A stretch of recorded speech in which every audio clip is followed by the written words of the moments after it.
Let the church sing yeah.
Thank you, Jesus. Yes, sir. We start words of remembrance with the recollections of the leader of the organization that was probably most important, and that is Hope Fellowship Church. One of the Troutman traditions that she held close to was her longtime church membership. Her mother Emma was a church member, a church mother, and key member of her own church for more than 50 years. Mr. Trippett, please, from the pulpit.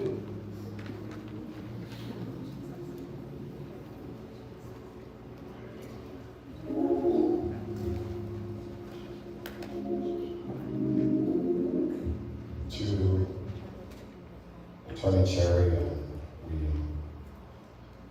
admire and marvel at your strength to be able to preside over your mother's home. To Pastor McCullough, gracious host, to Dr. Harper, we are praying for your strength. To Dr. McGee, to all of the clergy who are present. If you'll indulge me, if you are clergy in the audience, would you stand? I want us to see how many preachers Mother Cherry was able to bring together.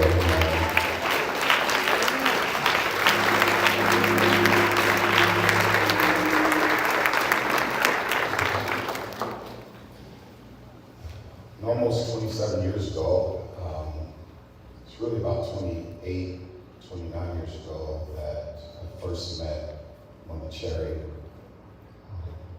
Of course, I met Mrs. Cherry on numerous occasions, but Mother Rosa Dixon brought Mother Cherry to our church on a Christmas morning service.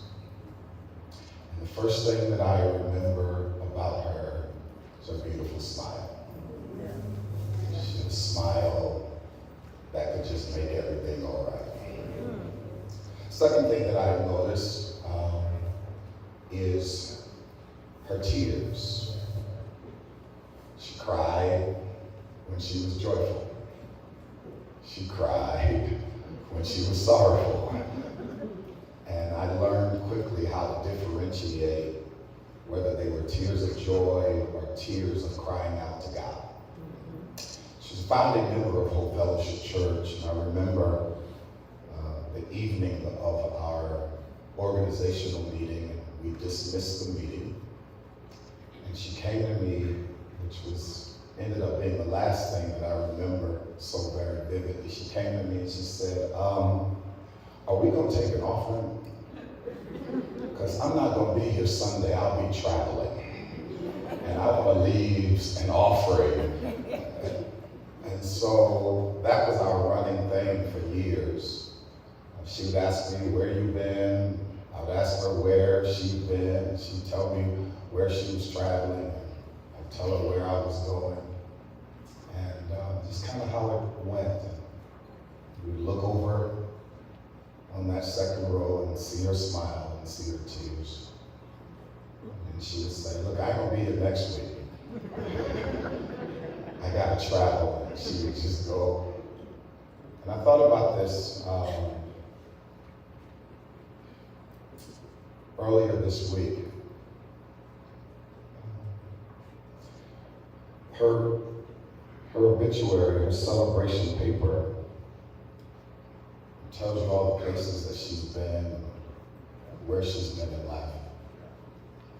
We always marveled at the fact that we never ran into each other in the Atlanta airport, because we were always passing. I thought about this. Can't tell you all the places that she's been, but I do know where she's going. All right. Yes, sir.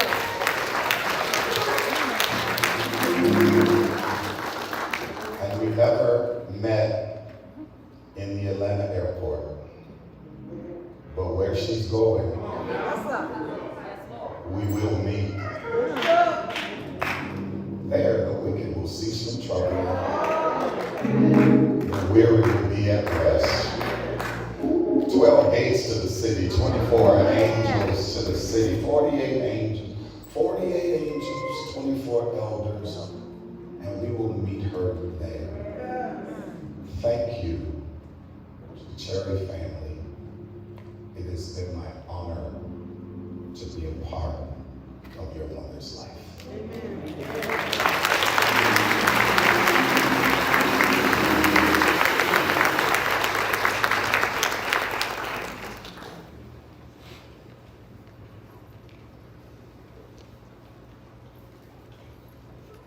Ms. Hartman. Give me a minute. Take your time.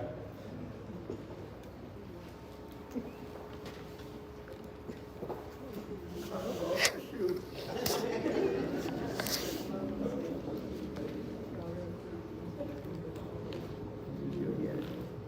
If I come shoeless, don't please forgive me.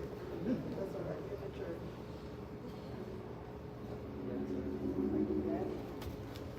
I'll get there. I have no feeling in my feet. That's why I don't walk. So forgive me for taking a minute or so. You got it?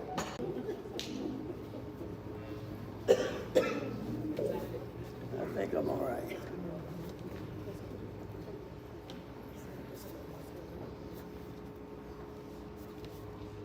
Good morning, everybody. Good morning. First of all, I'd like to apologize to President of the Daytona Beach Alumni Chapter Delta. She sent out a memo and said we were to wear uninterrupted red. I have a yellow folder here, so I'm sorry. Secondly, I sat down and wrote my remarks last night, and then I looked at the program, and it said that I was speaking about Mrs. Cherry as a community activist. And I said, what? I said, the Women's Advisory Board we really are community activists. That's all right. We really are women who promote and raise funds for scholarships for Bethune-Cookman University students. And I guess if that makes us community activists, that's what we are. So, good morning, church.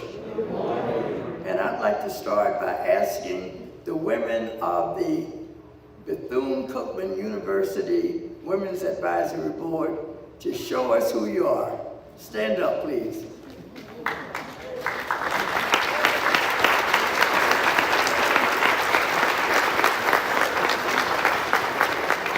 Thank you. Mrs. Cherry, Julia as we called her, and we still call her that, was a proud, proud member of the Women's Advisory Board of Bethune-Cookman University. Now you know that the Bethune-Cookman University Women's Advisory Board, you may not know this, but it is the only auxiliary today that was founded by Mary McLeod Bethune, and it is still living today.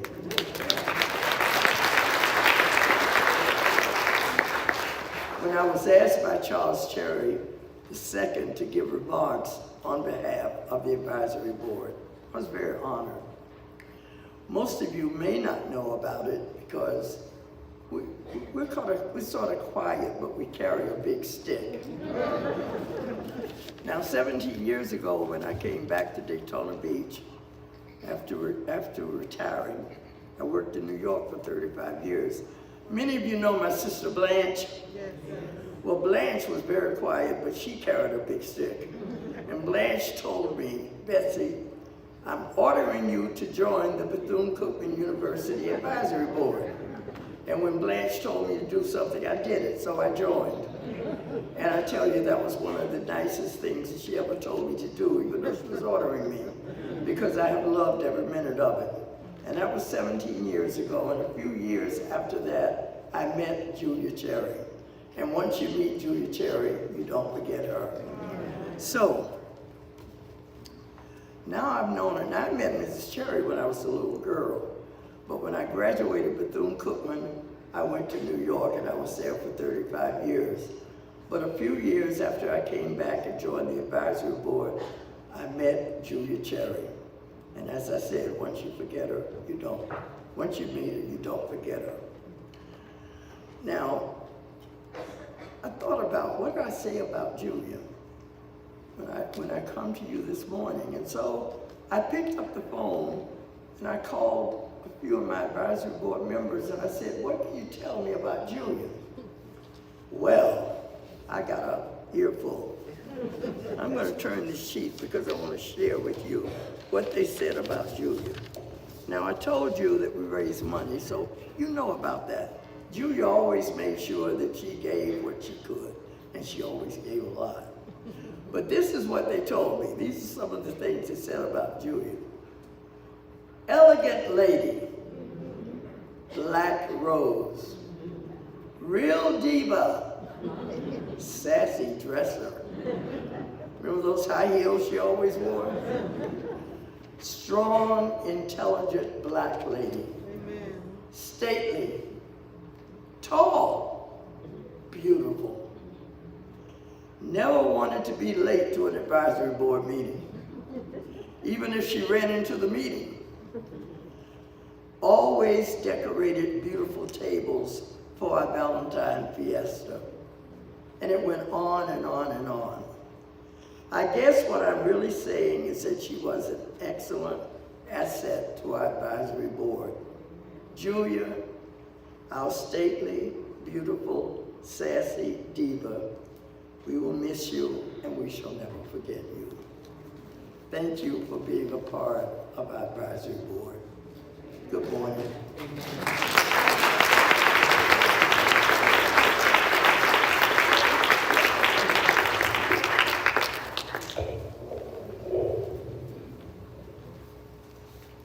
We'd like for you to know the impact of Julia May Troutman Cherry on people around her. Reflections come now from Connie Stokes, her former caregiver who became a close friend and who was at her bedside when she passed into eternity, as well as from Dr. John Paul McGee, whom she cheered for and unconditionally supported as his ecumenical career evolved and grew.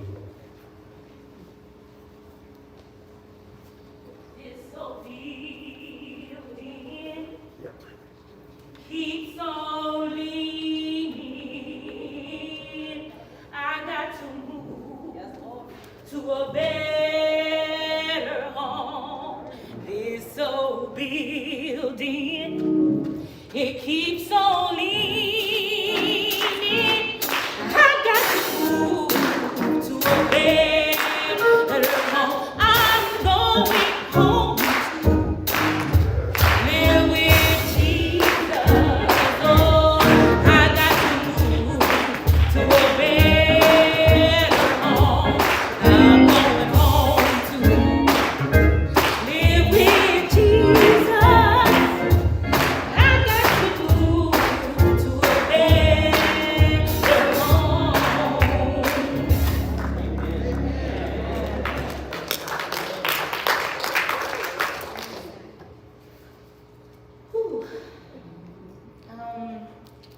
start this way. I was called a couple of days ago, and the question that was asked to me was how was I doing?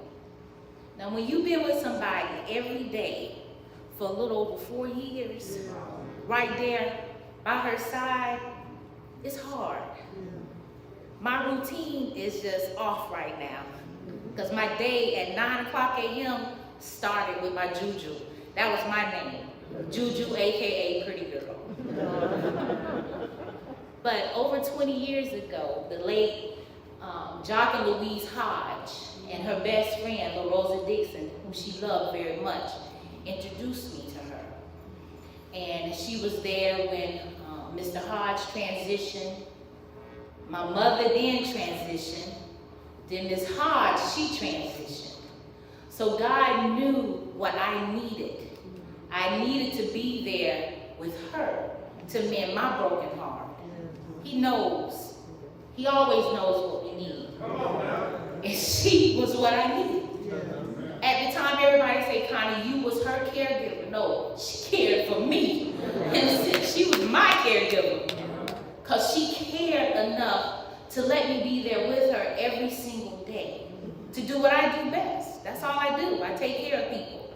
I'm retired now. I'm not retired, but that's what I was there to do. From lunch dates, to getting our nails done, to just praise and worship every morning. Not one morning, but every morning. When I stepped foot in that house at 732 C-Duck, we had praise and worship every morning. And she didn't like this new music. She wanted to take me all the way back, where I had to get my phone and Google the words to sing with her. She loved old school music, quartet music. She loved to dance.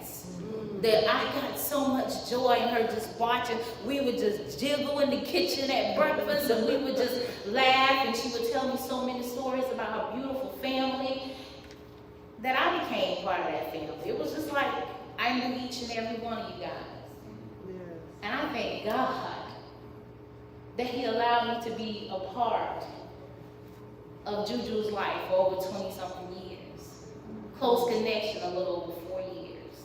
She made a big impact on my life. And listen, school teacher, I'm country. If I said a word wrong, she's like, no ma'am. I said, Julie, you know I'm country. She said, no ma'am. But I just want to thank God. She was a joy. She was a light in my life. I know she was a light in so many other y'all lives. So yeah. One last song. One last thing. The whole week when she started transitioning, Pastor Tripoli, you're right, she made it in. I was there to clean her, to turn her. She was in so much pain. But every single turn, am I telling you the truth? She praised God. She said, Lord, I thank you. I had to turn. Lord, I thank you. I turned. Tears coming down my eyes because I don't want to inflict pain on her, but I knew the job that I had to do. But through all of that, she praised Him. She prayed. She took her last breath. Even when she didn't say a word and she could open her eyes a little bit, she looked up to heaven. Yes, Lord. She praised Him. Through all of that. Through all of that, she praised Him. And I know she made it in. Yes, Lord. So this last song I'm going to do as I go back to my seat, it's about a meeting. I want to be in that meeting. I want to be at the meeting. I want to be at the meeting. When all things belong. Ooh, after celebrating from the right and wrong. I want to be